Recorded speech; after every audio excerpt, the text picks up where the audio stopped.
Faith healer sa Northern Samar sugatan matapos na saksakin ang kanyang pasyente habang ito'y ginagamot.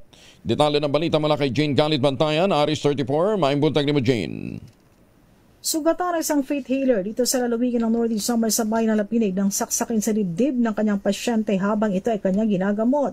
Ang nasabing insidente ay naganap sa barangay Bagakay na naturang bayan. Ayon sa report ng PNP, sa kalagitnaan ng gamutan na nasabing faith healer sa hindi malaman na dahilan, itong si pasyente bigla na lamang sinuntok ang nasabing faith healer habang siya ay ginagamot. Matapos suntukin, sinaksak pa niya ito sa dibdib gamit ang balisong.